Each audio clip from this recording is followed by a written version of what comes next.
Yo, what's happening with it? What's happening with it?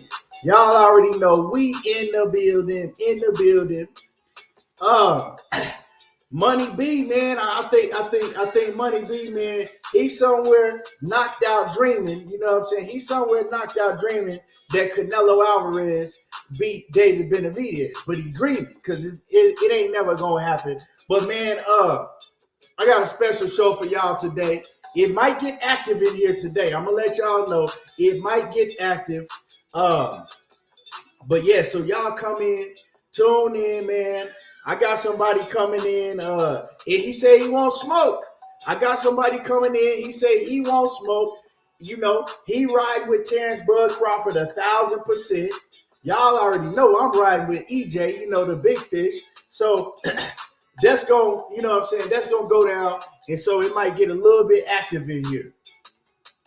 So, but, you know, got a hell of a show.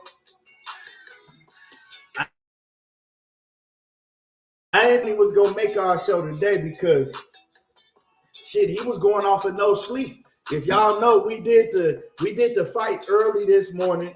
And Money, he didn't go to sleep. You know, I took me a cool little, I had like a cool little 5 hours. I got like a little, because I went to bed early. So I got like 5 hours in. Money, he was like, man, I'm going to just ride it all the way through. So, you know, he wrote that thing out. Yeah, he wrote that thing out. But, you know, I'm here, rested, and ready to get these Bud, you know what I'm saying, these Bud fans are ass whooping before July 29th, before Saturday comes. But before we do that, like I said, y'all come in the building, make sure that you smash on the like button. The like button is free.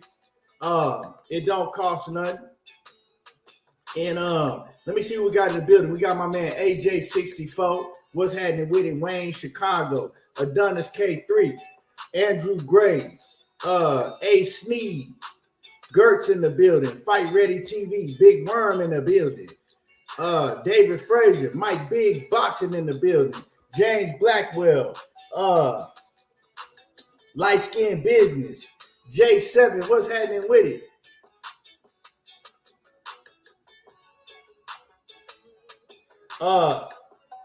He said, I see it said if EJ beats Bud and Inoue still playing. We actually gonna talk about that too. That's a topic of conversation because now it's like the performance that Inoue put on, man. You know, some people saying, oh, well, he's still gonna be pound for pound number one no matter what happened on Saturday. So some people feel that way. We're gonna talk about it. Let me see. Planet 619, what's happening with it? Ultraman in the building, what it do? Charlie got fame, what's happening with it? Detroit, BC in the building. My man Detroit, BC, he always sipping on. No, I'm thinking of AD. But what's happening with it, Detroit, BC? Jeremy Austin in the building. Boxing Mania, what's happening with it? Teach in the building. J7, Patrick Bell. T Bibbs, what's happening with it? You know what? Hey, I know T Bibbs. If you want some smoke too, T Bibbs, you know, y'all niggas, you know, I'll take on both of you. I'll take on both of y'all. But that's gonna be in a little bit. So tune in because it's probably gonna get active in here. You know, it's fight week, so we all gotta turn up respectfully. You know, it's fight week, so we definitely, you know, gotta get this Terence Bud Crawford and Errol Spence. Errol Spence and Terence Bud Crawford conversation coming in. Because, man, these is back and forth debates that we've been having for years and years. And it's finally, you know, we finally gonna get to see it play out in the ring. So everybody excited about that. Let me see who I missed. Educated Jab, what's happening with it? What the fuck?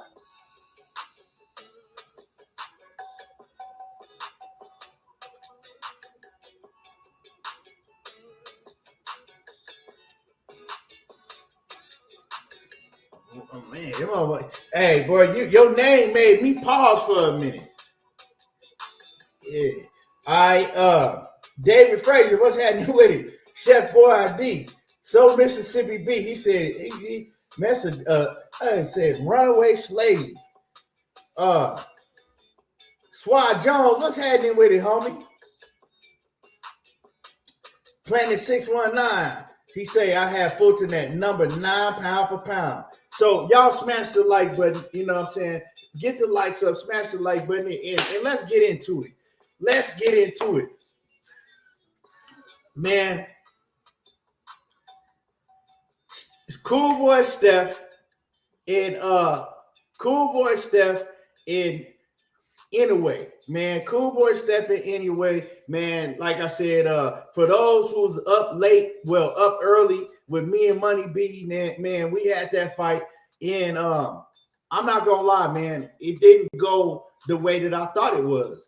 You know, I wasn't 1,000% convinced that Cool Boy Steph was gonna win the fight, solely because it was in Japan, and I felt that it might, you know, be a robbery. Like I'm gonna keep it 100. I felt that Cool Boy Steph was gonna go in there. I thought he was gonna impose his will on Inoue, right? I thought he was gonna push him back. I thought he was gonna smother Inoue's punches, right, by making it an inside fight. And I thought it was gonna be a close fight. And I thought that, you know, Stephen Fulton, I picked him to win, right? But I wasn't solely sure that he was gonna get the decision. I thought, you know, he might win, but then, you know, get robbed over there in Japan. Yeah, wasn't none of that going on. It wasn't no need for none of that because it was a complete mismatch. It's levels to the game, and Stephen Fulton was nowhere near on the level of Inoue. So we definitely gonna cook on that. Ultra Man, what's happening with it? Always coming through, showing love. He says, I got to run. I was pulling for Fulton. EJ gonna win this Saturday, having a huge fight party at my house. Oh man, I hope y'all enjoy it, man. That's the way to do, you know. Get everybody together, man, and turn up. You know what I'm saying? Show out for that thing. My man Jermaine Bean, what's happening with it? Straight out there, H-Town. He says, Inoue will be undisputed 20 at 22 and 6 months, maybe 3. Yeah, I mean, that man, he can go and fight tomorrow if he wanted to. Inoue can fight for undisputed tomorrow if he wanted to. Cool Boy Steph ain't had shit for him. Let me see what my man, hold on. I missed my man. Oh, here you go. Swat Jones, he says, Fulton gave Inoue too much respect. 1 through 4, once Inoue got the timing and confidence, it was over. Yeah, man. So when I'm watching the fight, right? When we calling the fight, I'm watching the fight. And if y'all was in there watching it with me, one thing I noted early is I said, man, look at Fulton. I said, he too jittery. Like, he just jittery. He's moving for no reason. You know what I'm saying? You know when a fighter just get to moving around and just get to flinching and twitching and doing like a lot of unnecessary shit for no reason. And so deep down in my heart, the first round, I saw that he was timid and he looked like he was afraid of Inoue, right? He looked like that he was, you know, he had been seeing all the knockouts and he had been hearing all the stories. And you could tell that he had those thoughts in his head from the first round on. And I continued to say, I said, man, he needs to settle down. He too jittery. And yeah, man, by the second round, I start seeing more and more that it was a complete mismatch. By the third round, I said, it ain't no way that Stephen Fulton is going to be able to survive 12 rounds with this man. He get knocked out. I can just tell. One thing that I loved about Inoue that I really never had, you know, I seen him fight plenty of times, but man, he got a beautiful jab. One thing I saw is Stephen Fulton could not get out of the way of the jab. You know what I'm saying? Like, he was dominating. He was dominating him with the jab. And he has a beautiful up jab. Like that up jab, like he come, it's kind of like like it's an up jab. It looked like it's gonna be an uppercut, and then he shoot it straight out with the jab and straight down the middle every time, same spot. And Stephen Fulton, he couldn't get out the way of it. He couldn't catch it.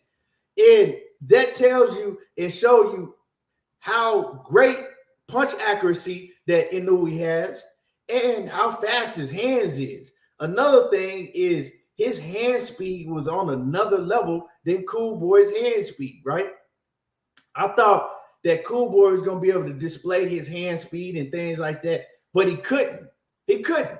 Now, I hear a lot of people, well, I ain't going to say a lot of people, but I heard a few people saying that, Cool Boy, he wasn't himself and he just, he didn't fight his fight. He couldn't fight his fight. He tried every time Cool Boy tried to, close the distance and try to even think about getting on the inside, he would get some shit off. But then if Cool Boy got 1 or 2 shots off, Inoue was coming back. Inoue was coming back with, Inoue was coming back with like 6 shots. Pop, pop, pop, pop, pop, pop. And his punch accuracy is great, man. He probably got some of the best punch accuracy in the sport of boxing. And then also, man, that overhand right that he was using. And he was going to the body, right? So he was getting Cool Boy worried about the body activity that he was putting on him. And then he would come over the top with that overhand. And he was just doing whatever he wanted to Cool Boy. Now, one thing that I want to see Cool Boy do is, let the monster know that I'm bigger than you and I'm the stronger fighter. And every time he attempted to try to show that he was the stronger fighter, he wasn't the stronger fighter. Inoue would not let Cool Boy wrap him up. Anytime Cool Boy tried to wrap him up, he wasn't going for it. He couldn't push Inoue back. It's like he couldn't do nothing with him. And so, like, I take my hat off to Cool Boy. He was just overmatched. You know what I'm saying? He was overmatched in every area. Like I said, I thought Cool Boy's defense was going to be on point. And it may have been, but Inoue's offense was better and his punch accuracy was better. You know what I'm saying? Like, he couldn't get past the jab. And then Inoue was landing some hard, vicious body shots. You know what I'm saying? And that's how Cool Boy got knocked out by Inoue, right? Going to the body, and he knew when to go to the body. And when he did go to Cool Boy's body, it was pinpoint accurate. He was hitting him right in that spot, like right in that liver spot, and he kept doing it. He kept doing it, and he was breaking Cool Boy Steph down. And I really, really knew he had Cool Boy Steph when Cool Boy shook his head at Inoue.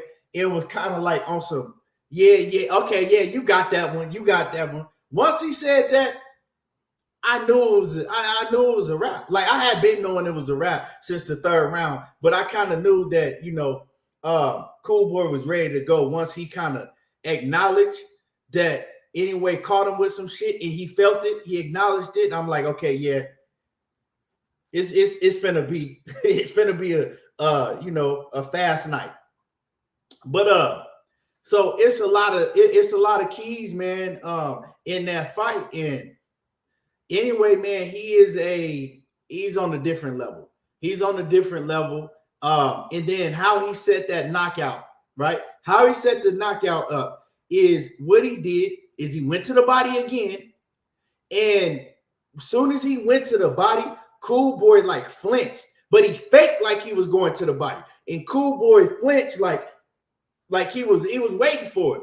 And then as soon as Cool Boy flinched, he went to the head, and it was pretty much good night after that. And we all knew once he got Cool Boy, hurt like that, it was over with. And the ref actually gave Cool Boy a chance to try to fight back and try to, get his wits back, but it wasn't going. And I want to take my hat off to the ref, because the ref, he didn't stop the fight early. He gave Cool Boy a chance to be able to come back and recover, but he just couldn't. You know what I'm saying? He just couldn't. Yeah, the ref did a great job. The ref did absolutely a great job. As far as anyway, nobody at 122 is gonna beat him. Nobody. Nobody's gonna come close to beating him. I believe that he fought the toughest opponent at the weight class. Cool Boy was his toughest opponent, and he blew past him and made him look like a C-minus level fighter. I don't think nobody was expecting Cool Boy to just get blown out like that. I heard people saying, yeah, Inoue gonna go in there and do what he do and knock out Cool Boy, but not in that fashion. Like, he just made him look mediocre. He made him look mediocre. Like, if you want to keep it a buck, David I've been sneezing looked a lot better versus Terence Crawford than Cool Boy did against Inoue. So, I was wrong. Monster Inoue, he is that guy. Now everybody got to see why they put him pound for pound number one. I don't have a problem with it. He proved it. It ain't nobody's messing with him at 122. Now, 126, right? Robisi Romero, right? Robisi Romero, he actually fought this morning also. Robisi was on beast mode. Now, the cat he was fighting was a tough Japanese fighter. What the hell was his name? His name was, I'm gonna just call him Shih Tzu. I forgot his name, But the Japanese fighter that my man Robisi Romero was fighting, he was tough. He wasn't no bum. He wasn't no complete bum. But man, Robisi Romero, he came in there and he came in there to destroy shit. Right? He wasn't no, I'm gonna come in here and I'm gonna box and I'm gonna move and I'm gonna show my boxing skills. He came in there to straight out destroy shit. You know what I'm saying? To wreck shit. Everything that Robisi threw, it was with bad intentions. And like I said, man, the opponent, the Japanese guy that he had in the ring, he was fighting back. He was getting his shit off too, but Robisi was just, he was just better all around. And Robisi came in there to make a statement, and he did that, with a devastating knockout. Once again, Robisi, man, and he's getting better and better. And now you can see the amateur style that he came in the professional ranks with. He don't have that amateur style now. Now he's involved to an all-around professional fighter. And that's the fight that I want to see. Let Inoue go ahead and get undisputed, right? Let him get to undisputed at 122. And then by, sometime in the beginning of 2024, I would like to see him move up to 126. And that's a great fight. Fight Robisi Romero. Him and Robisi, it's an easy fight to be made. They both under top rank. And I think that's the fight that I would love to see. You know what I'm saying? That's the fight I want to see. I want to see Robisi in Inoue, because it ain't like, that dude tapless to I think his name is to Payless or whatever. To Payless, the Asian cat that beat MJ, right? He's pretty good. The Asian fighter that got in the ring on Inoue, he fought a couple months ago and he beat MJ. He a good fighter, but he's not on Inoue's level. And to keep it 100 with y'all, it looked like that Inoue is better at this weight division than he was at 118. Like, he looked better at this weight division than he was at 118. He looks faster. He looks stronger. He just looked more fluid. He looked better. So we don't know how hard it was for him to make 118. We've seen him continue to move up in weight, but a lot of those weights are only like 2-pound increments when you get, in those lower weights, 3 pounds and things like that. But this last move was 4 pounds. So man, I think that, yeah, he definitely go to 126 and possibly dominate. Like I said, I would like to see him fight against a Robisi Romero, somebody that I think that Robisi, from what I saw, I think that Robisi better than Cool Boy. You know, but we got to see. I could be wrong.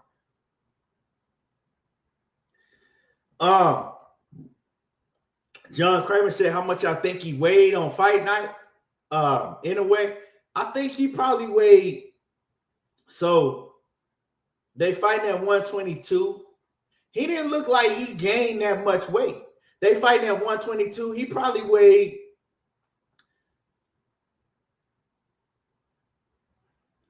He probably weighed 128 to 130. You know what I'm saying? I don't think he didn't look to me like he gained that much weight. Like, he didn't look to me like he was that, like, probably, 130. You know what I'm saying? He didn't look like he was that much, bigger from the time when he weighed in. He didn't. Cool Boy was definitely the bigger fighter. You could see it. You know what I'm saying? You can see that Cool Boy is the bigger fighter, but hey, man, he was just outskilled. Inoue's the better fighter all the way around. There's nothing that Cool Boy can do. And he didn't leave no doubts. That's how you separate yourself from the competition. You know what I'm saying? Like yesterday, we was talking about Keyshawn Davis. Keyshawn Davis is always running his mouth and always saying who he gonna smoke and what he gonna do and all of that. So people, Saturday, we was looking for Keyshawn Davis to separate himself from the competition. And yeah, he showed that he was better than the fighter that he was in the ring with, but he didn't go in there and blow him out. In a way, he went in there and blew Cool Boy Steph out. It showed that he's on the A+ level, right? He showed that he's on the A+ level, A++ level. Now, a lot of people are going to look at Cool Boy and say, well, man, and they're going to start trying to break down his resume and start trying to say, well, he really wasn't that good anyway and all of that. No, we're not going to do that. You know what I'm saying? Cool Boy is everything we thought he was. It's just that, for me, for myself, Inoue was on a whole nother level and a lot better than I thought he was. You know what I'm saying? It ain't nothing bad. Like we know the gloves didn't play no issue because they got all that sorted out. They showed Inoue getting his hands wrapped, and he did it the correct way. He put the gauze on first, and then he put the tape and gauze and tape and so on. And so it wasn't that. The gloves were checked by Cool Boy Steph's corner. The gloves checked out great. And so it was none of that, They fought on an even playing field. Everything was on the up and up like we like to see. And he just got dominated, And then, there was talks about testing. How anyway, he didn't want to be able to be randomly tested, right? He wanted basically Vada to let him know when they was coming. Okay, now some people still might talk about that. I'm not going to still talk about that, but some people still might talk about that. But if you watch the fight, I don't care how much steroids you take, whatever you put in your body is not going to give you hand speed like you saw on display. And it's not going to give you the punch accuracy like you saw on display. You know what I'm saying? Like, to me, the biggest keys that Inoue had over Fulton was just his ring IQ, his punch placement and punch accuracy, and his hand speed was just on a whole nother level. And plus, he's quick on his feet too. And so the reason that Stephen Fulton couldn't fight his fight is because he was so worried about what was coming at him. He was worried about everything that Inoue was doing. So he didn't have a chance to, right? He didn't have a chance to think. I heard some people saying that he didn't make no adjustments. Him and his corner didn't make no adjustments. What adjustments was he going to make? He tried to make it an inside fight, and he couldn't fight Inoue on the inside. He couldn't fight Inoue on the outside. You know what I'm saying? Every time he tried to go to Inoue's body, Inoue was coming up top with hard-ass shots. and he was just having his way with him. I think that Cool Boy Steph, he could have made it. Some adjustments would have been able to work for him if he had some punching power. He didn't have nothing to keep Inoue from off of him, right? He didn't have nothing to make Inoue, think about what was coming at him. And then Cool Boy Steph, he wasn't fully committing with his punches. You know what I'm saying? He was trying to throw shit to survive. He was trying to throw shit and get up out of there. So it's kind of like hey, sometimes you just overmatched. It's not about what adjustments you make. It's not about what your corner tell you. It's sometimes you just overmatched. It is what it is. Genetics, whatever it may be, you just overmatched sometimes. And that's what it was with Cool Boy. So, he went in there. He tried his best. He was just overmatched. Educated jab, like I said earlier, and he was not. Cool Boy Steph wasn't stronger than Inoue. Everybody thought that Cool Boy was going to be able to go in there, right, and basically impose his will on Inoue, show that he was the bigger man, show that he was stronger, and he wasn't.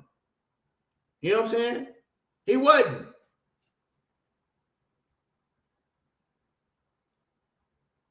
So yeah.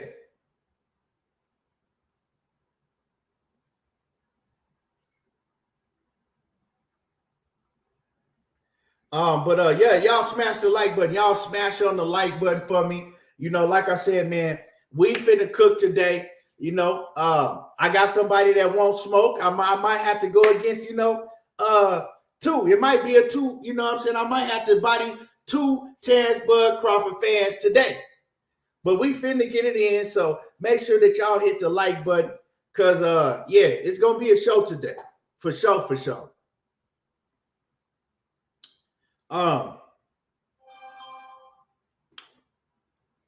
But yeah, so y'all smash on the like button. Make sure that you smash the like button for me. And show some love, support the channel.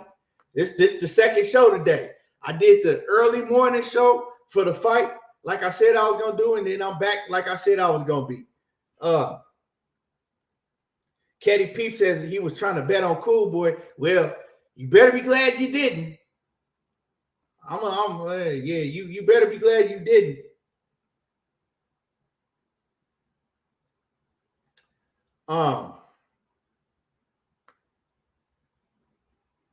So we definitely gonna get in here and talk about this Bud Crawford and Errol Spence fight. Who is? I don't even know what the full undercard is. I don't really think people even care too much about the undercard. Like, I don't think nobody going to see Isaac Cruz fight. Right? I don't think nobody turned on their TV to watch Isaac Cruz fight. You feel me?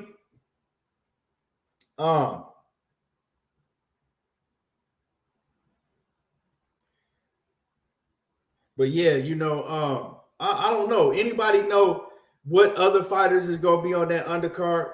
Let me pull it up. Undercard for Spence versus Bud.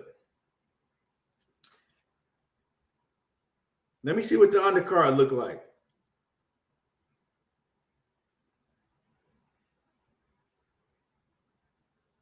So you got Jesus Ramos versus Sergio Garcia. A solid fight, you know what I'm saying? Jesus Ramos versus Sergio Garcia. It's a solid fight. I think Jesus Ramos, that's a solid fight. I'm not tripping, but I'm not tripping on that fight. And you also got Nonito Donaire, because I remember they moved Nonito Donaire's fight off of the Jerron Boots in his card on that card. So I'm excited I'm excited to see Donaire fight. So let me take that back. I'm excited to see Donaire fight, man. And I believe Donaire is fighting for a WBC strap. I believe he fighting for a strap. So you got Donaire. Who else you got? You got Isaac Cruz versus Giovanni Cabrera. I got Isaac Cruz stopping him for sure. And I don't know who else is on the somebody said Ramos has an injury, I believe. Ramos pulled out. So okay, scratch that then. Ramos ain't even on the card. Maybe that's why they put maybe that's why they took Donaire off of the card with Jerron Ennis and put him on this card.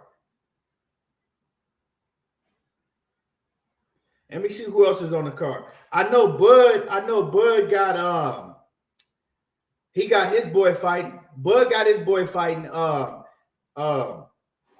my man Stephen Nelson. Bud got Stephen Nelson fighting on the card, but that's probably gonna be, on the undercard. Mark Nash say Tellez versus Garcia. Yeah, man. Like I said, man, I'm excited to see Donaire fight.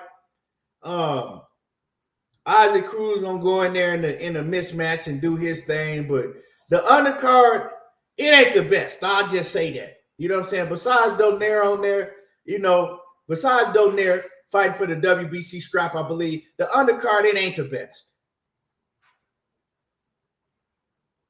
You know what I'm talking about? He says Tellez 5-0, Garcia 34-2. It's the same. And you talking about, is this the same Garcia that was supposed to fight Ramos? So I guess they got a fill-in opponent for Garcia. Yeah, because if Nonito wasn't on this card, this whole undercard just would be some shit. Just some complete shit.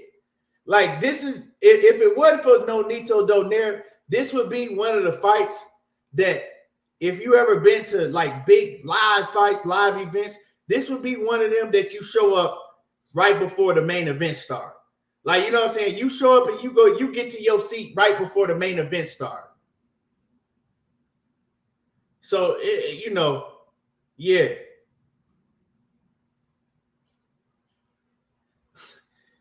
Yeah, so this definitely, the undercard definitely could have been a lot better.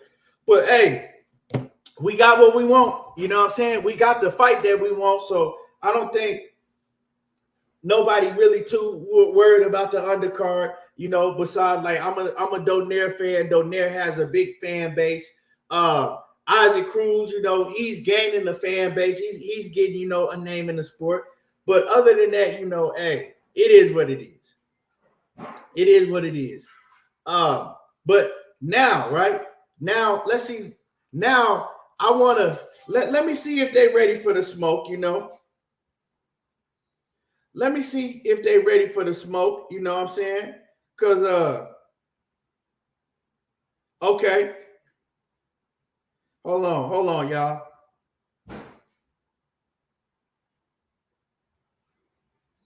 We got the Bud Crawford, you know what I'm saying? The BPC, the Bud Protection Committee. They want some smoke. So, that's what we're going to give them. We're going to give them some smoke. We're going to give them some smoke today.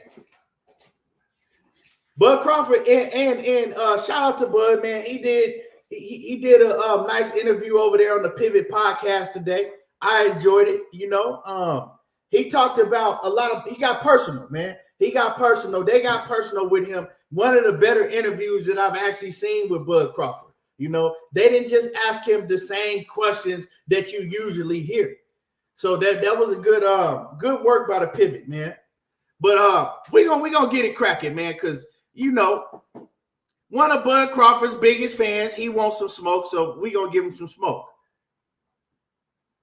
Matt Bergenson, what's happening with it? He says Inoue versus Lomachenko. That fight is not gonna happen because Lomachenko not going down in weight, and anyway, he can't go that far up in weight.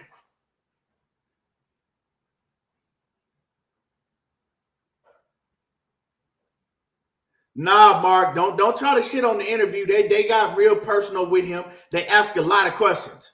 They asked him, we got to learn about his childhood growing up. You know what I'm saying? They had him elaborate on him getting shot and all that. So they wasn't just asking him about a haircut in a vasectomy. That it was much more to the interview than that. But Mark Nash, I mean, now if you want some smoke too, Mark Nash, you get some smoke too when we get to talking about this Errol Spence and Terence Crawford situation, because I'll be hearing you over there. Hey, see, Mark can get on over here with us, and he try to be respectful. He get over there on his channel, and he get to popping that big disrespectful shit. Hey, he get over there in his comfort zone. Mark be talking that big shit. Let me hold on. Let me go ahead and send this me sending this link out. Hold on. We finna get it popping. Y'all make sure that you hit the like button. Make sure that you hit the like button. 1 second.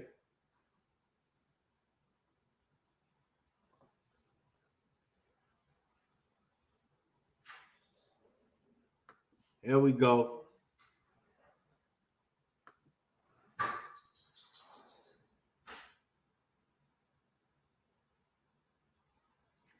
Yeah, it's finna go down.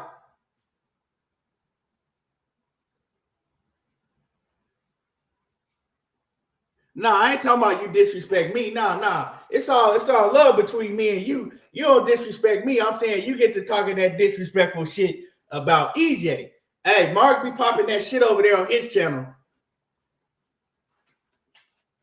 You know how they do. They get to flowing with the he's a drunk and he's a robot and he's this and he ain't that and he ain't this, and you know how they do. So and we got, you know what I'm saying, one of the founding members of the Bud Protection Committee about to come up on the panel right now in a second. Just waiting for him to grab this link, and he about to come up right now.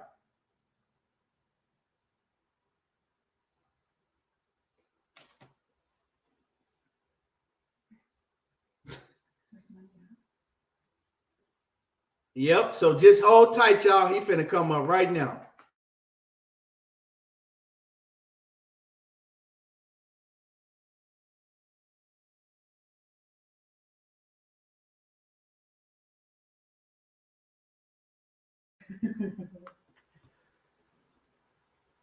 Jay Cooley, what's happening with it?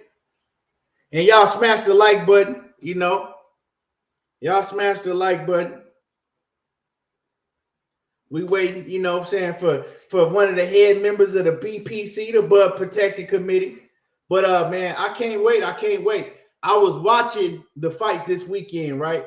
Late night, Saturday night. I just stayed up real late and I watched a lot of Errol Spence's fights. I watched a lot of Bud Crawford fights. And so I ain't gonna say a lot of them, but I watched a few. And so, I saw holes in both of them games. Let me see. Here we go. Here he is. You got to turn me off in the background. Yeah. We good? Here he is. We good. One of the founding members of the Bud Protection Committee in the building. Y'all all know him as Drico Bay. Talking that shit. Absolutely. Big Brooklyn in the house, man. That East Side, New York.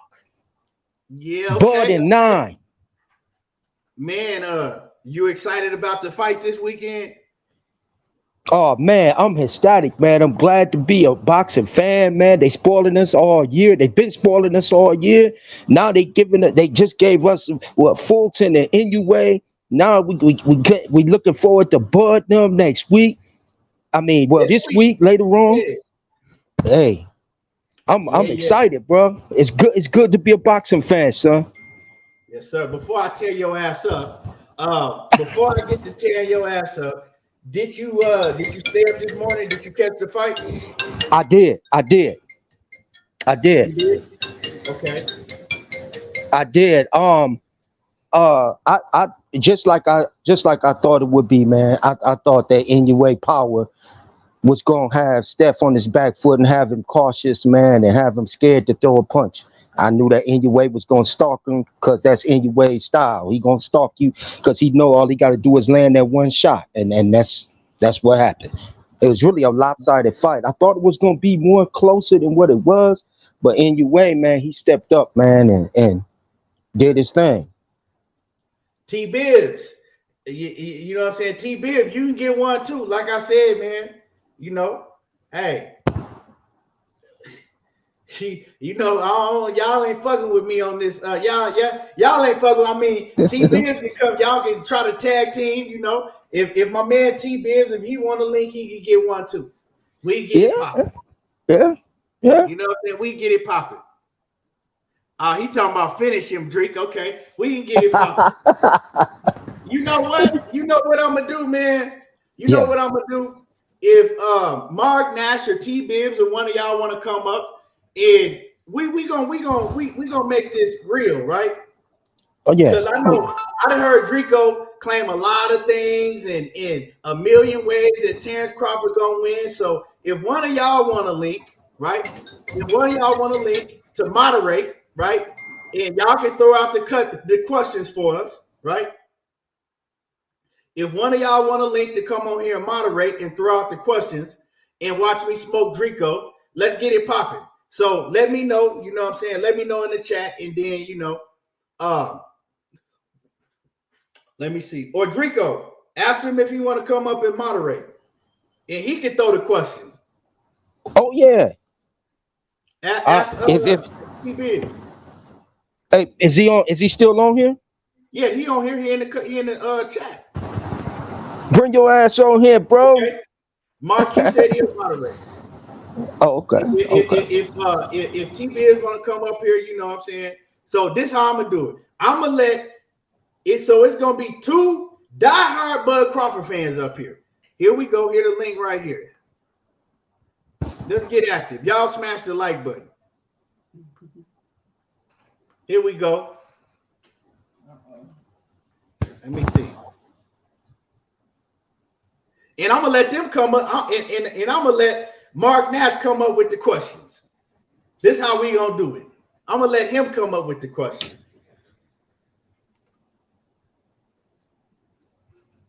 Upper echelon, what's happening with it? I see you. You know, there you go. The link in the chat. My fault, y'all. I'm working from home. I'm on remote, so if I'm looking down, that's because I'm watching my screen, my work screen. So the T Bibbs, the link is in the chat. T Bibbs, the link is in the chat above you. I dropped the link in the chat. Just hit the link, and then we get it popping. There go Mark Nash. What's happening with it, Mark?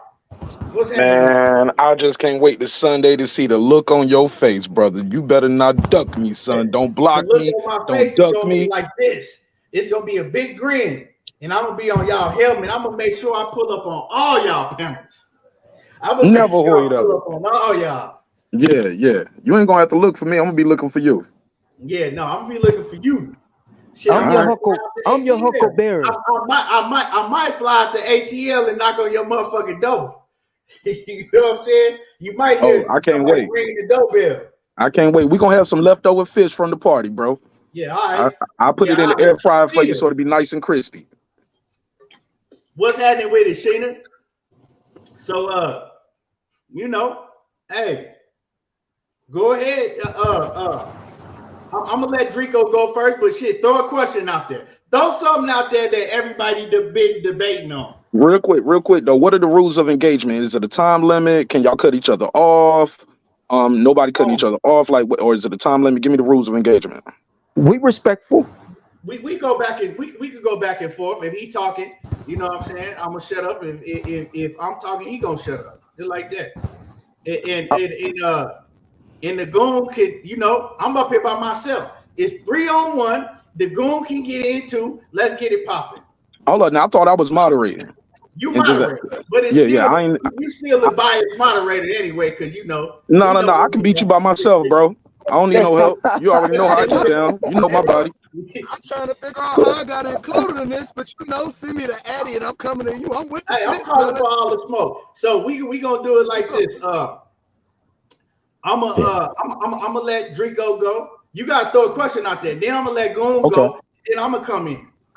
Okay. Hold on, y'all. I'll Has be right Errol back. Spence ever been hurt in a fight? But okay, go ahead, Drico. What do you say? I couldn't hear him. I'm sorry. Has Errol Spence ever been hurt in a fight? A lot of people saying Bud's been hurt a lot, but Spence has never been hurt in a fight. Would you agree or disagree? Has he ever been hurt in a fight? I disagree. I think Spence been hurt 3 times on 3 different occasions and 3 different fights. I think the African guy, I forgot his name now, the first one to sting him back when he probably like in his 10th or 11th fight. I forgot his name no right now. I think Danny stung him also, and and Ugas stung him. The guy name was Larte. But go ahead, everything about you. No. See, that's I can't do that. You can't. Oh, I can't do that. You don't get a man the name. Oh, my bad. Man, he got my red bucket, bro. He got my red bucket on over there. I had to help him out with that a little bit. Talk about Myers. All right. Okay. I didn't know, but look, I didn't answer the. I mean, I'm sorry. I won't do that no more.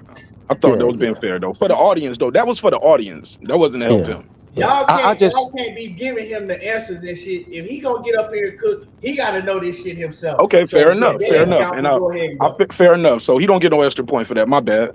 Put a case on me. Put a case on me. All right, everything Boston, true or false? Like, would you agree or disagree? Has Spence ever been hurt in a fight? Well, has he ever been hurt? So let's go like this, right? So if you got to go back to very, very early in that man's career, right, to a fight that you didn't watch, ain't none of y'all watched that fight when it happened, right? None of y'all watched that fight when that fight took place, right? You only knew about that from, people bringing up old shit, digging up shit out the grave, and then putting it up to have an argument. Oh, man, Errol Spence, he got hurt way back in, whatever fight that was, right? We see that my man Drico didn't even know the name of the opponent. He didn't even know the name of the opponent. You know what I'm saying? He had to get help from the chat, from the moderator that's supposed to be, moderating. So he had to get all the help in the world. Now, so I mean, can you count that? Yeah, he been hurt. He was hurt real quick in that fight. But what happened? He recovered real fast. And then what did he go on to do? He went on to knock out Larte. You know what I'm saying? A guy that y'all didn't even know about. Y'all don't even know who he is now. Can y'all name me any other fighter that Larte ever fought? No. It's just because some shit that y'all had to go back for an argument and bring up. Now, as far as somebody got a lot of noise in the background. Somebody got a lot of noise. My mic was muted, so it's not me. It ain't you, okay. Okay, I think it was Drico. So as far as the Ugas fight, false. I'm gonna go out, bro, and come back in. Okay. You good now? Okay. As far as the Ugas fight, it's false. He wasn't hurt in that Ugas fight. He was not hurt in that Ugas fight. He got hit with a shot that caught him off guard when he was looking for his mouthpiece. He bounced off the ropes, and as soon as he bounced off the ropes, you can look at him and he's smiling. And then I just watched this shit on Saturday night. I watched it in slow motion. I rewinded back. He was not hurt. He was smiling, right? And then you can see him going like this with his tongue, feeling for his teeth, right? He kept feeling for make sure his teeth was in, right? And then soon as action got back, he stepped to Ugas. He stepped to him. If you hurt like everybody was saying he was hurt, you can't step to nobody like that. You're going to be wobbly. You're going to be in the corner covering up. You're going to be trying to hold and retreat. He wasn't doing none of that. You know what I'm saying? He was cool, and he was the one that was bringing the action to Ugas. You feel me? So, no, he was not hurt. He didn't get hurt at no point in time in that fight. Now, did he get hit with some big shots in that fight? Yeah, but nothing that never hurt him. So if y'all banking on him losing his mouthpiece and the same exact thing happening in the Terence Bud Crawford fight on Saturday night that happened with Ugas, hey, y'all got a long stretch. You know what I'm saying? Y'all wishing, praying, and hoping. So no, he was absolutely not hurt in that fight versus Ugas. And if you got to get help to figure out what fight he was hurt in, obviously, you know what I'm saying, it didn't mean nothing. What about Goon? Is he answering these questions? Just like a true Errol Spence fan, they try to convince you that you didn't see what you really saw. So that's really spoken like a true Errol Spence fan. Okay. Everybody seen that before he went into the ropes, before he lost his mouthpiece, he stumbled. He got hit with the uppercut that made his mouthpiece fly off. That's the punch that we're talking about that stunned Errol Spence, not the second one when he went up against the ropes and came back. So we absolutely know that Earl was hit because his mouthpiece flew out. We also know he did a complete 180 versus Danny Garcia when he got hit. You know, so not only did he get hit, he turned his whole body, and that's a habit that Errol Spence got. What happened when he got hit by Ugas? He turned his whole body. What happened when he got hit by the African? He turned his whole body 180. What happened when he got hit by Danny? He turned his whole body. That PTSD shit, that's what's gonna get him this time. What's gonna happen when he get hit by TC? He gonna turn his whole body. I'm done. So you're talking about, right, him getting hit, right, with the uppercut and losing his mouthpiece. Now, if you hurt, you're not going to be able to turn around and look for your mouthpiece. If you hurt, the first thing you're going to do is try to wrap up. You're going to try to, run away. He wasn't hurt. He was looking for his mouthpiece. Then he got hit with another 1-2 flush on, and he still wasn't hurt because as soon as he bounced off the ropes, like I said, he came forward. He was on the front foot. He wasn't retreating. Damn, I can't even say it. Retreating. He wasn't retreating, right? He wasn't trying to run. He wasn't trying to hold. He came and he was bringing the smoke to Ugas. So he wasn't hurt. Getting hit with a big shot and being hurt are two different things. You know what I'm saying? Hurt is what happened to Terence Crawford when he was holding on to Green Machine. You know what I'm saying? When he holding on, let me get my shit, right? I'm holding on. I'm kind of stunned. I need to get back right. He wasn't hurt at all. Now, like I said, in the Larte fight, yeah, he was hurt. But nobody was talking about that. People have been talking about the Ugas fight. Oh, man, he was hurt against Ugas. He wasn't hurt. That's false. I can't give you that one. That's false. He got hit with some shots, like I said, but he wasn't hurt. But I'm going to let Goon get in on this because yeah. My bad, y'all, man. I'm going in and out. What was the questions, bro? The question. Go ahead. You got it. No, go ahead. You the moderator. Go ahead. Has Errol Spence ever been hurt in the fight? And if so, what was the fight? Yes, it was the same fight that Drake was talking about. We all seen that. You waited all that time for just that one word answer? You give us a little bit more than that. I mean, it happened. I mean, you believe your eyes. You seen it happen. He was hurt. I mean, what's the lie? Where's the lie? You might have to beam out and beam back in. Is he staticky for y'all, or is it just me? It's staticky, but I mean, I can hear him. I want to ask him a question. What's your definition of being hurt? Oh, we playing semantics?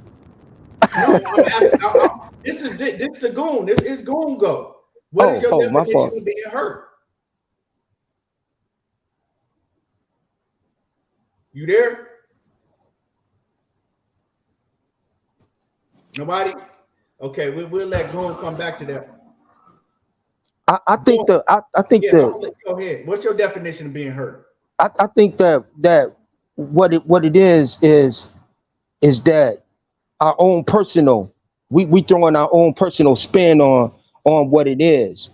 And this, if you want to use semantics, you'll say, oh, we hurt or buzzed. That's two different things. You know what I'm saying? Which it is, but I think that's splitting hairs right there. Was he hurt? Was he buzzed?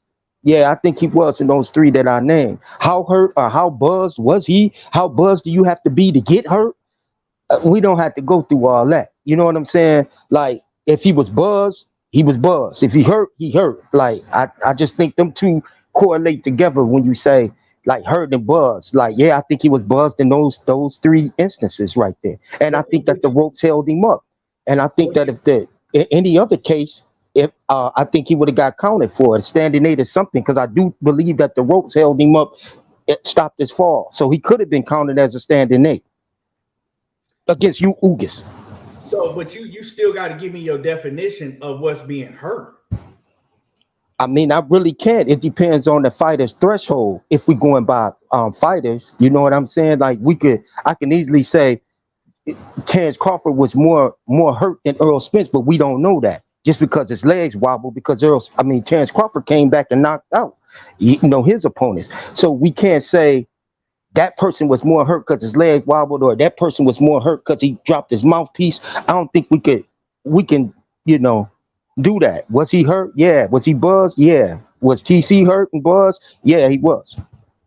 Okay, well, so my thing, right, when you say hurt to me, right, is when an opponent is wobbly, they got to hold, they got to do something to survive, whether it's for 10 seconds, 20 seconds, whatever they got to do, they got to get their wits back and they in survival mode. They trying to hold, like I said, if you go to the Larte fight, the African guy, you can see that Errol Spence was hurt for a minute. He had to wrap him up. He had to hold him for a minute to get his shit back, right? To get his head on back straight. He didn't have to do that, right? That's why, I mean, you got to be able to give me a definition of being hurt. He wasn't hurt. You know what I'm saying? He wasn't hurt. Now, as far as, I'm going to keep it 100 with you, right? As far as Terence Crawford, right? And I'm going to use Bud Crawford as an example. A lot of people like, oh, man, he got knocked down by Mean Machine. Mean Machine knocked him down. Honestly, if I'm keeping it real, if we just keeping it 100, I don't think that Terence Crawford was hurt like that versus Mean Machine. I think he got caught with a shot. You know what I'm saying? He was buzzed real quick, but he wasn't hurt to where, you know what I'm saying, he was like, oh, man, he finna get knocked out. You know what I'm saying? I think it's a difference. People take this hurt shit. Hurt means it's something like what you saw Cool Boy Steph. When he got hit, we was like, oh, shit, he hurt. And then he went in the corner and he started trying to retreat, right? Because he was hurt. When you trying to survive, like Spence was never hurt. If you coming on soon as he bounced off them ropes, if you smiling, right? First of all, I don't see too many motherfuckers that's hurt like that get to smiling, get to showing they motherfucking grill and shit. You know what I'm saying? You ain't smiling if you get hurt. You in kind of, a panic mode. Your first thing is, okay, now I need to hold. I need to do what I got to do to survive. I'm trying to get out the way, all of that. So I don't think he was hurt in that fight. Absolutely not. But as far as, yeah, that's just how I feel. I think a lot of people use hurt and they use the word hurt and they take it too far. He wasn't hurt. Hurt is when you need time to recover. I think the analogy that you use, the smiling part, Key, I think that's too broad of a picture. You know what I'm saying? Like, because if you look at it, when Shane Mosley hit Mayweather smiled, and it was a smile out of embarrassment. When Julian Jackson hit Terry Norris smiled. What did Mayweather do right after he got hit? I mean, it took him a minute, but we all know Mayweather was hurt. But Mayweather was hurt, though. Can we agree to that? Mayweather was hurt. We knew he was hurt because what did he do? He started holding on to Shane Mosley, right, in survival mode until he got his wits back. That's why I said you didn't see that from Errol Spence. Errol Spence bounced off them ropes. He looked down at the ground again, looked for his mouthpiece, and he stepped. He immediately stepped on Ugas. I think we're gonna have to agree to disagree on this one. I think Earl was buzzed. I think Earl was hurt, and I think because he was in good shape at that time, I think that he just recovered. His recovery time is like that. You know what I mean? They say he a workaholic. I mean, when he was in the gym during that time period, so I think that he could recover. The degree of hurt or the degree of stun, buzz before you get to the hurt. That's a gray area right there that I think me and you ain't gonna never get to because we're not gonna be able to. So we're gonna get to the next question, right? But since we going back and forth on the back and forth dialogue, right? A lot of people use that in a talking point as to why Terence Bud Crawford can knock out Errol Spence, right? But if you're using that, you got to be banking on the same thing that happened in the Bud Crawford and I mean, in the Errol Spence and Crawford fight, because you can't continue to use. It was a reason why that happened. Yeah, he got hit with a clean shot. His mouthpiece fell out. He lost his train of thought and he started looking for his mouthpiece. And then he got hit with a clean 1-2 straight on, right? Wide open. What's the chances of that same, you know what I'm saying, that same scenario playing out in the Bud Crawford fight? Like, what's the chance of that happening? It ain't possible. It's a good chance. Of that same scenario playing out? It's a good chance of that happening. Because Bud has what? He's on a 10-11 person knockout in welterweight. In his span, he's knocked out every welterweight. He's 100% at knocking out welterweights at 147. So it's a good chance of that happening to Errol Spence. He's a puncher. I don't think Earl has been with nobody that hits harder than Terence Crawford, and I don't think that he's been in there with anybody that has the ability of a Terence Crawford, and that's vice versa. So you mean to tell me that it's a good chance for his mouthpiece to fall out on the ground, for him to stop right in the middle of action and go look at his mouthpiece while he's fighting Terence Crawford? So you mean to tell me it's a good chance for him to make that same exact mistake? Yes, he's done it. And the reason I say that is because he's done it on 2 occasions. He's done it with Danny Garcia and he's done it with Ugas. False.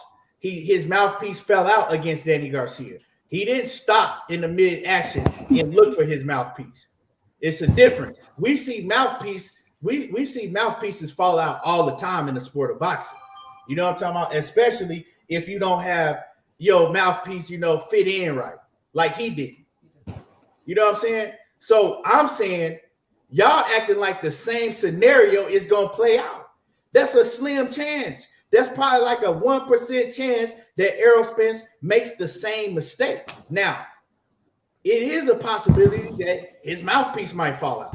You know what I'm saying? Now, we all know he got a specially made 2 new mouthpieces, for his grill. We know now, true or false, do we not know why his mouthpiece fell out?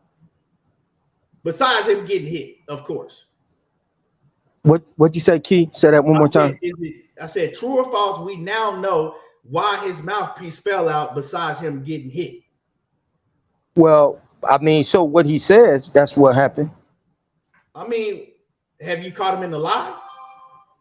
I seen him get punched and his mouthpiece came out. I don't see him just his mouthpiece. He didn't just walk in there in the bell ring and his mouthpiece just fell out. No, but we know that his mouthpiece wasn't fitted properly because he was still using the mouthpiece that he was using before he got his grill done, before he got in the car wreck.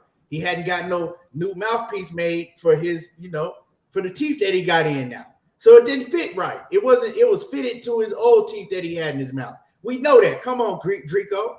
But anyway, man. That's the truth. But his mouthpiece is falling out on 3 or 4 occasions, and Spence said that. So Spence said that. Earl Spence said that his mouth. You just told me that it happened in the Danny Garcia fight and the Ugas fight. I'm telling you what I saw. But now I'm gonna have to hold you to that shit. I'm telling you what I saw. Listen, I'll stick to the 3. Even if it is 3, it's 3 too many. How many fighters have y'all saw that y'all can say, I seen his mouthpiece fly out his mouth 3 times? How many boxers? Drico, what's the 3rd fight?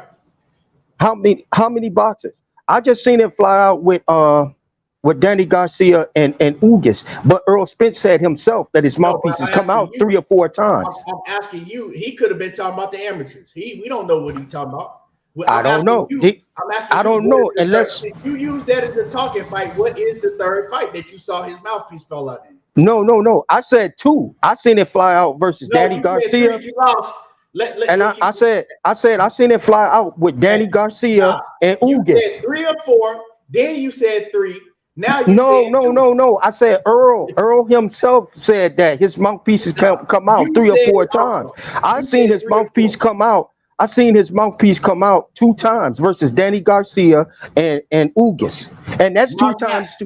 And that's 2 times too many. How many boxers right now can you name one boxer that their mouthpiece came out 2 times? We got to move on. We got to ask Mark. Okay. Let's move on then. Yeah. Mark. What did he say, Mark? You listening, right? Yeah. I'm not being biased. I got to get that round the key, man. What? I got to, bro. Like, you didn't know the answer, Sway. You got to know the answer. To what? It wasn't a question. Man, once y'all start going and y'all take the debate question from somewhere to another spot and y'all have a mini debate within a debate, you got to still be ready to what was swing the question? them punches. The question was you brought it up. You said 3 or 4 times. You couldn't name 3 or 4 times, bro. No, I said Errol Spence said 3 or 4 times. I said his mouthpiece came out twice versus see you being influenced. But I'll shoot you some bell. It did fall out. It did happen with Van Heerden too, though. I'll shoot you some bell. It did happen with Van Heerden, and then Spence beat the shit out of Van Heerden. I'm sorry, excuse my language. He beat the crap out of Van Heerden right after that. But yeah. Earl Spence said 2 or 3. I mean 3 or 4 times. I said 2 times because that's what I saw 2 times. But your boy, if you go back and watch that Van Heerden fight, it happened right then. But look, this is off subject though. Hey Keith, I don't know if you remember when Errol was in the Olympics and they protested that first loss and he was able to get back in. That guy was spitting out the mouthpiece a lot, and I think Errol learned that trick from the Olympics, bro. To buy a little time.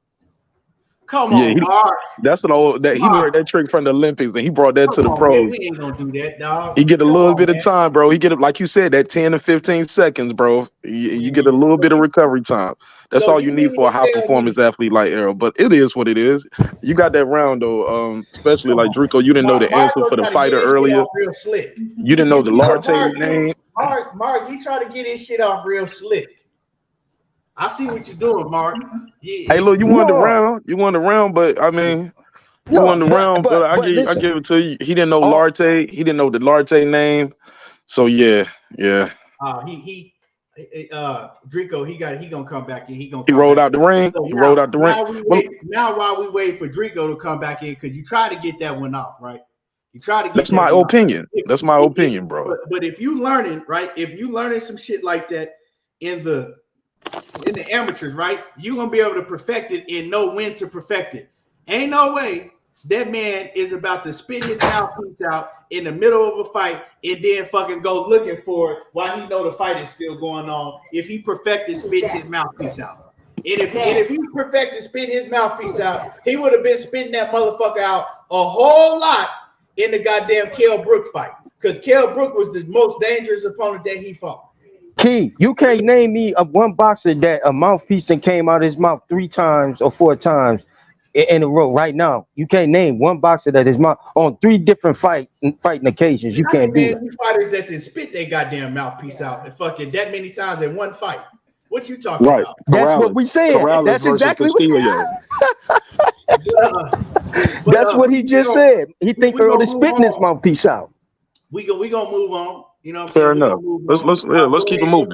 All right, true or false? True or false? Bud had the easiest road to undisputed. Who? I hear a lot of people say that. Do you guys agree or disagree?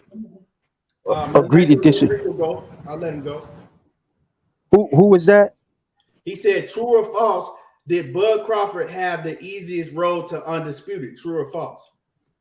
I think on paper it's false. But I would take I would give Earl the edge as far as the opponents as having the Errol's never been undisputed. Yeah, so we strictly talking about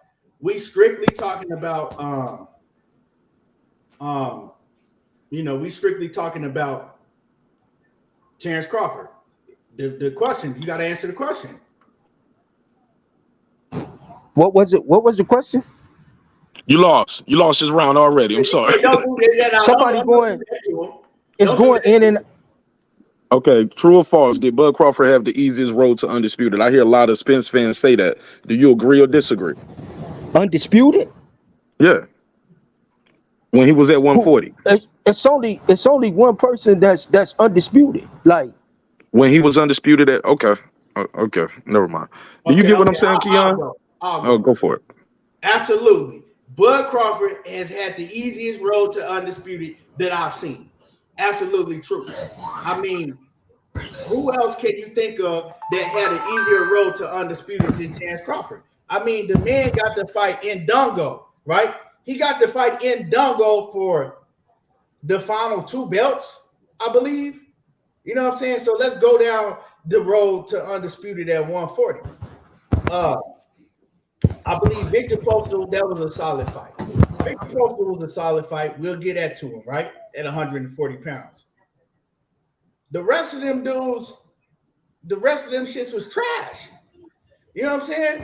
In Dongo, and then the thing is Bud always tries to hype up the, like, hold on. Hey, you gotta put your mic on mute.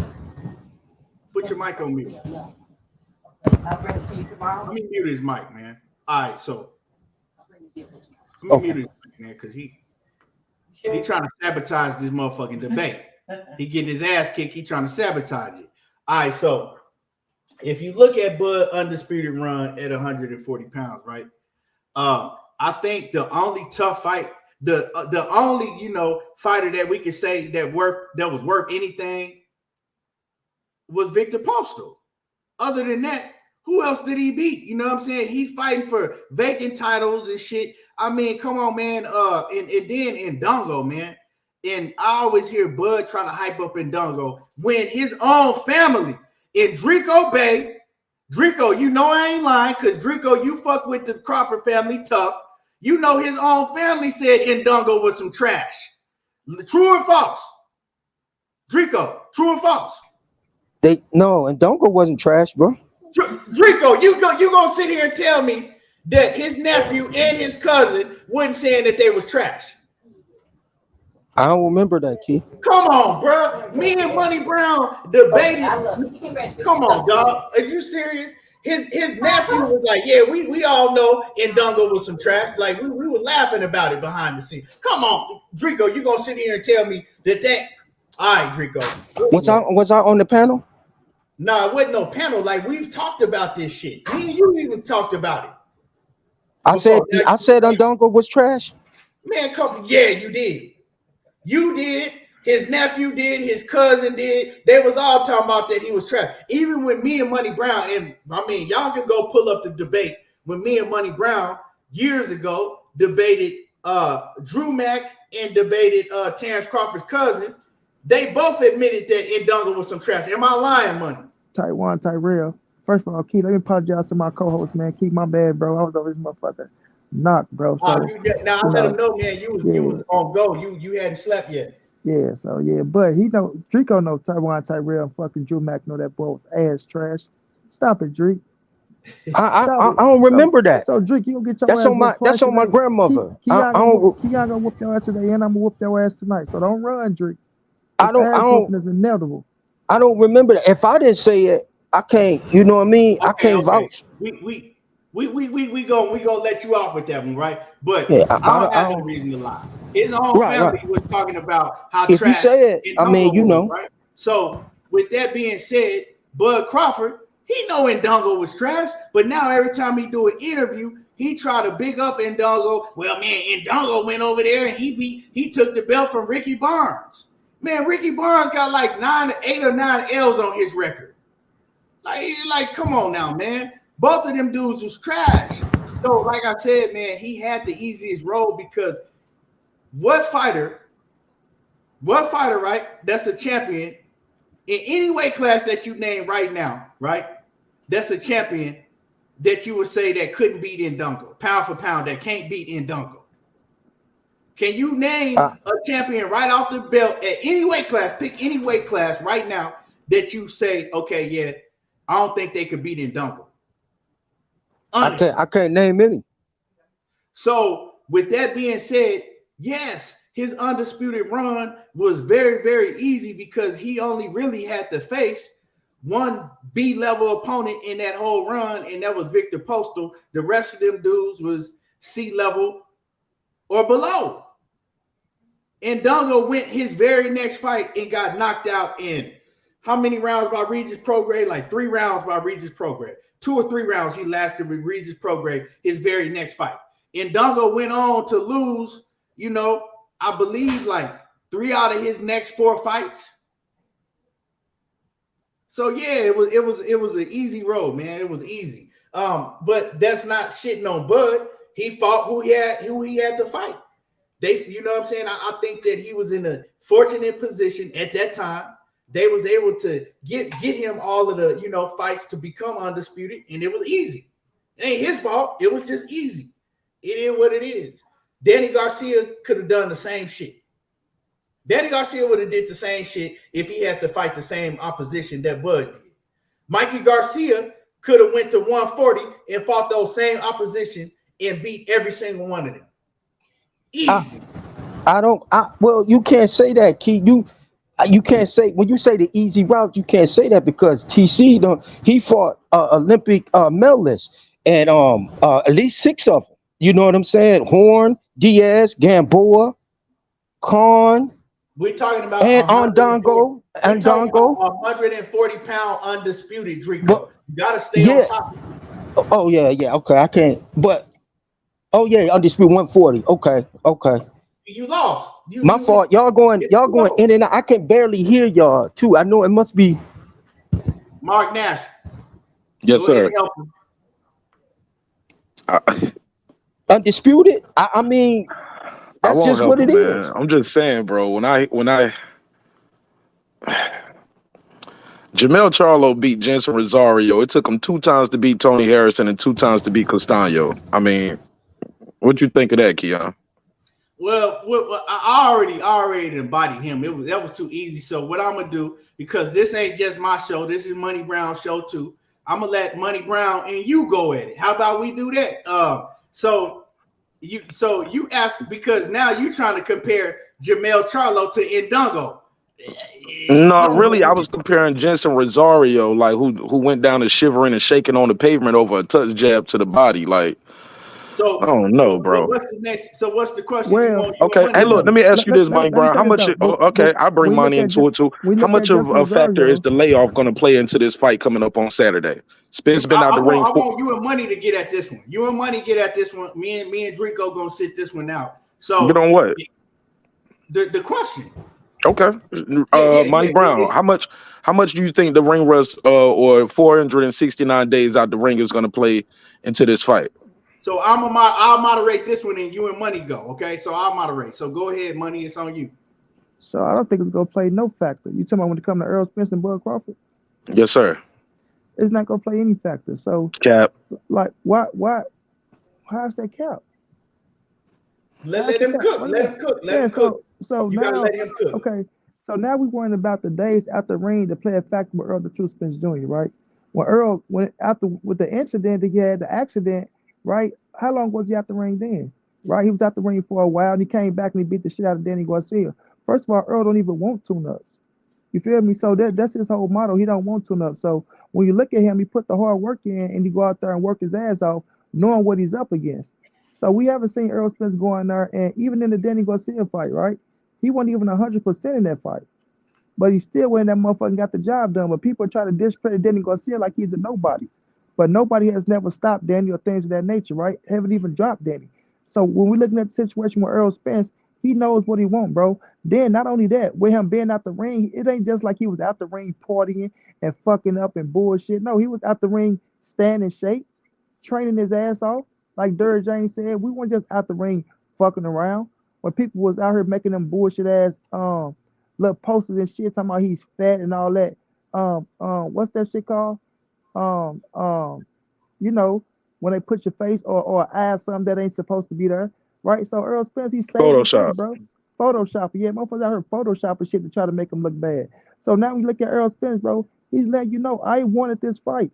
He didn't just want Terence Crawford was just out the ring, just not doing this. No, he stayed in shape, kept the weight down. That's why he can take his shirt off right now, look good when he working out.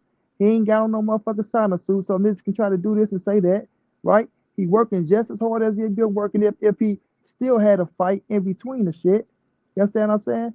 And he's going enough for Terence Crawford ass. So y'all saying what's gonna play a role in this? Y'all never seen him struggle in the fight.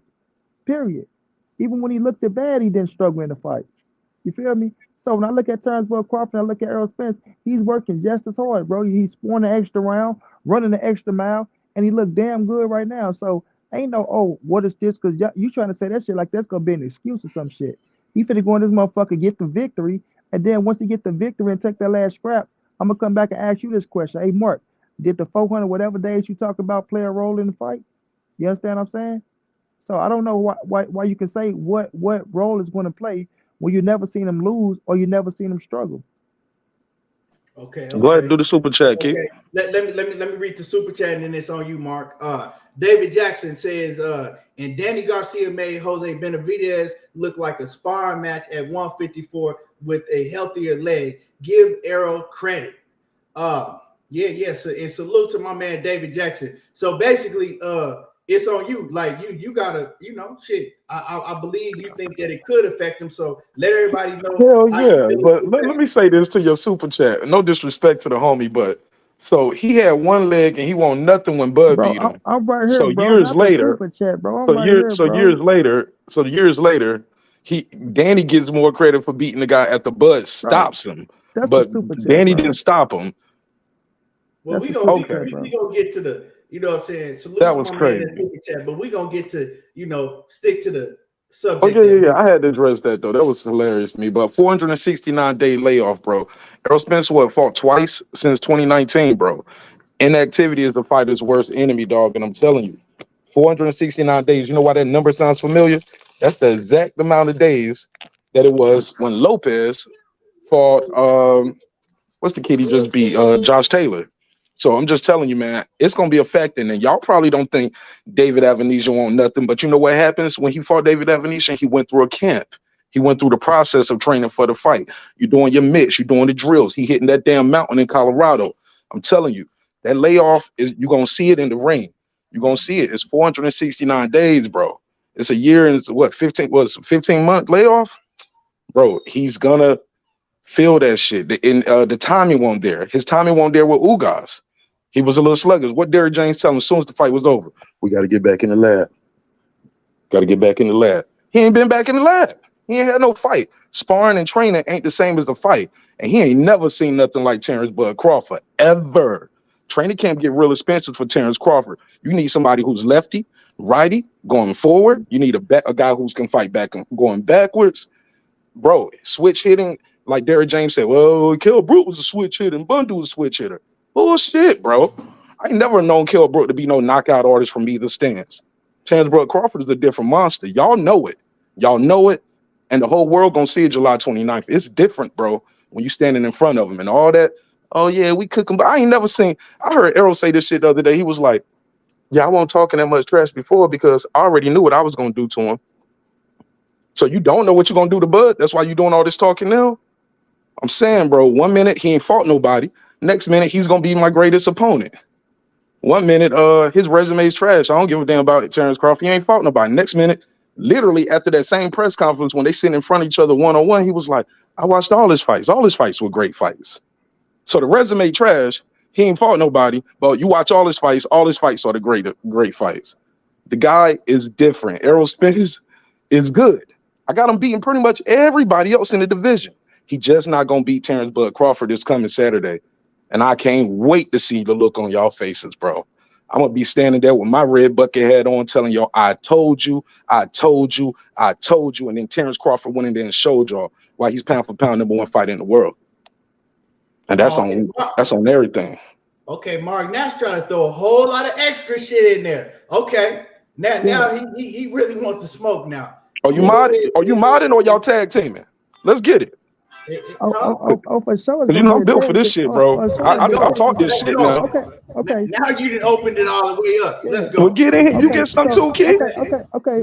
Let me get the super chat. Hold on. Let me get the super chat real quick. Hold it. David Jackson says Errol will be a middleweight fight. He said he'll be a middleweight fight night. And Bud, 36 years old, Bud getting ran over, be back here the 30th. Laugh out loud.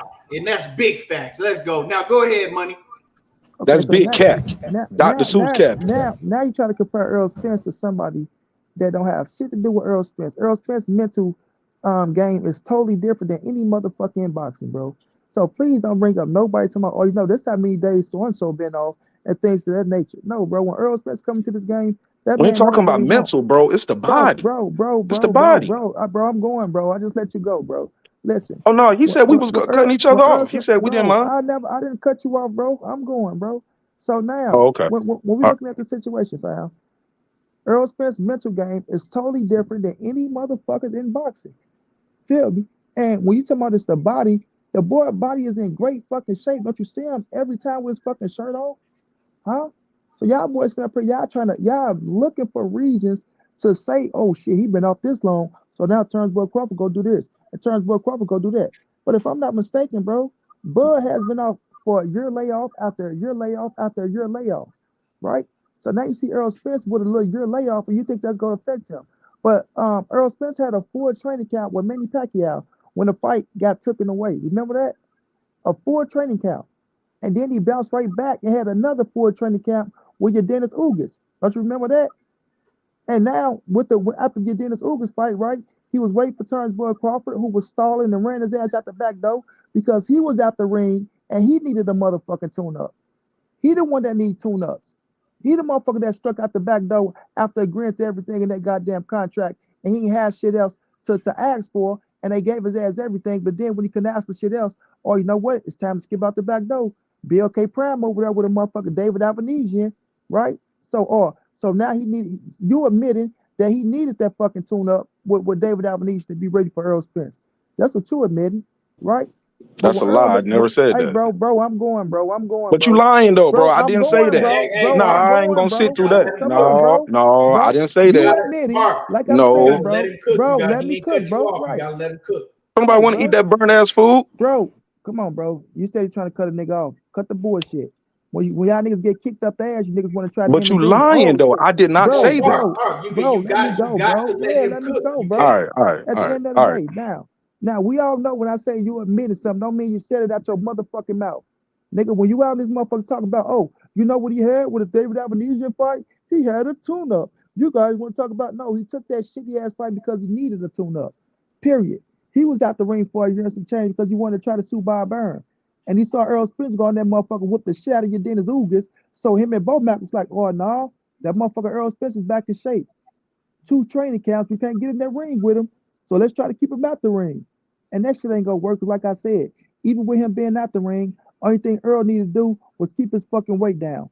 So when you go into a training camp, you don't have to have a fed camp. You can focus on the game plan for a motherfucker. And that's what he's been doing. He's been focusing on the game plan and looking damn good while focusing on the game plan. So at the end of the day, all that him being out the ring 400 some days don't mean shit. Y'all looking for an excuse. We ain't making no excuse off know how long you been out the ring. You feel me? Earl ain't making no excuse on how long you been out the ring. If that's the case, he could have had him a tune-up. He could have fought some motherfucker if he felt like, oh man, me being out the ring, I'm gonna have a ring rust, I'm gonna have this, I'm gonna have that. He could have went and fought any motherfucker he wanted to fight and still came back and Terence Crawford gave Terence Crawford another shot, because Terence Crawford knew he fucked the fight up running out the back door for David Avanesian. But Earl said, I ain't gonna do all that. I want his ass. If that's what he needed, okay, let's build his little hype up so he can get his little hope up so he can come to the ring feeling like something. And you niggas the one thriving off that David Avanesian bullshit. Everybody knows he's gonna knock that goddamn man out. That man was a nobody, a pretty nobody. And that shit ain't gonna help against Errol Spence, because he ain't never seen shit like Errol Spence. Oh, he ain't never seen nothing like TC. He ain't never seen shit like EJ. Like Keith said, he had that weak ass run to fucking undisputed at 140. Congratulations to him for the accolades. But who did he fight that you compare to Errol Spence? Put Errol Spence in that same situation, he'd be undisputed as well. So we're looking at the situation where Errol Spence, ladies and gentlemen, boys and girls, being out the ring ain't gonna affect nothing. The man been staying in shape, the man been keeping the weight down, and that's all he need to do is stay focused, because his mental game is totally different than anybody in boxing. And he's 30, 31? Ain't like he's talking about his body. His body coming along just well. So July 29th, when he get in there and whoop that man's ass, we can't wait to see how you niggas look with your red bucket hats on. You understand? Looking dumb than a motherfucker talking about, well, Bud could have just, man, and it was over on PBC, man. So we can't, man, but you know what? He got a rematch, though. Watch what Bud doing a rematch, looking ass Negroes. But go ahead, man. I rest my case for this boy. Man, look, man. I don't want to do this to y'all, right? Because I know everybody want to be able to get their shit off. But that's the showtime. You know what I'm saying? The showtime, I got a set time. The showtime is up. But I know Mark Nash, he got a show. Money Brown, he gonna be cooking. So, and we're gonna be back at the same time tomorrow, because we here every day. You know what I'm saying? Monday through Friday at the same time. So we got to continue this because the shit just heating up. You know what I'm saying? The shit really just heating up. I got a whole lot I got to say. I know Mark Nash, you know what I'm saying? I know he in the background swinging at the motherfucking air.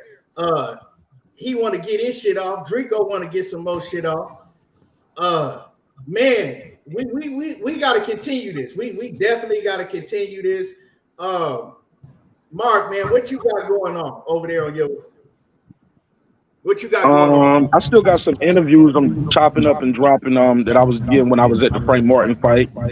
And shout out to Errol Spence Jr. for inviting me out. I got a double. I think it's that's you, King Pop. Rico, mute your mic because I'm getting a double. There you go. I was at that Frank Martin fight. Met Errol Spence, very nice guy. And I actually been taking a little easy on Errol Spence since I met him, man, because he was so cool. He was just a real cool dude. You got to be a real asshole. Somebody invite you to the event, give you press credentials, do an interview with you, let you interview his fighter, and then you come back home and call him all kind of bad names, right? And put up those weird pictures, right? So I kind of eased up on that. I can talk about who gonna win and lose the fight without insulting the man. You know what I'm saying? So I kind of eased up on that. Plus, I spawned a lot of little mini-me's out here, and they really be going crazy. So, you know what I'm saying? I got to use my power responsibly. You know what I'm saying? But so I'm still chopping up some of those interviews, putting some of those interviews out this week. And of course, you know, I'm gonna be out in Vegas. I'm gonna fly out on Thursday morning. So I'm gonna be there. I'm gonna be there supporting Team Donaire to the fullest. You know what I'm saying? Head to toe, front to back. Man, we've been rocking with that. Hope y'all come out. If y'all don't, please support this pay-per-view. Please support this event. We need this event to do 2 million. We gotta support these fighters. No streaming this fight, bro. We asked for it. We begged for it. And I still hear people talking about, well, I ain't gonna buy the fight. I ain't gonna support the fight. If they would have did it last year, I would have. Like, nah, bro. You was always gonna steal this fight. So I don't rock with you. Can't really rock with none of these people out here trying to steal this fight right here. Not this one, bro. All the fights we've been asking beg for. Support this event. You knew it was coming months ago. You could have saved your $85. And when you order the pay-per-view with your cable company, shit, you don't even have to pay for it that day. They charge you on the next bill the next month. So if you ordered on TV pay-per-view, you're not paying that $85 to August. So support this event. Let's go out there. Let's keep our hands and feet to ourselves. Let the people who getting paid millions of dollars do all the fighting in the ring. Let's support these brothers, man, because these brothers really are dedicated to the sport. Like I said, they put their life on their line for our entertainment, man. So we got to support these dudes in a major, major way. So thank you for your time. Thank you for your energy. My name is Mark Nash. I'm the host of Breaking Beats, where we break down business, entertainment, art, technology, sports, and anything else you and I feel like talking about. It's a hip-hop political sports show with a comedy twist. We let them jokes fly because life is serious enough. And life is going to get real serious on July 29th for these two guys. And no matter who wins, we will see history made. You're going to see an undisputed champion at the four belt area, the welterweight division. Or you're going to see a guy who becomes a two-time undisputed. So you can't go wrong no matter who you're rooting for. Both guys are still unbeaten. Both guys got the ability to knock each other out. And I just can't wait, bro. I just can't wait. And I just thank God that I'm going to be right there in the building, on the floor, watching this fight. So let's support this shit, man, in a major way. And Keon, you owe me one, bro. You owe me one, bro. Because you let him get that last round off right there, then you ended the show. But it's all good, though. It's all good. I got to wrap up the show. But I got it. And plus, Monnie was filibustering. He wrote a whole novel right there. You know what I'm saying? Like, we can go ahead and continue it. It ain't nah. It's cool. It's cool. I'll see y'all tomorrow. I'm going to pull back up tomorrow. I got something for him. Yeah. We continue it tomorrow, you know, and then Money, he doing his show tonight. I think Mark. I'm blocked on his show. I can't even type in the chat. I'm still blocked over there. Money. He didn't do it. He didn't do it. One of his mods probably did it a while ago. I tried to find him. I can't. You guys show me how to. I went looking. I went through everybody that showed that was blocked. I ain't see no Mark Nash on that show. Like I said, Mark was supposed to come show me how to do that shit. Man, let's do it today, Monnie. Let's do it today. I'm gonna hit you up on IG. Let's do it today. Unblock me, bro. Yeah. Because I'll tell you, I ain't the best computer savvy motherfucker in the world, bro.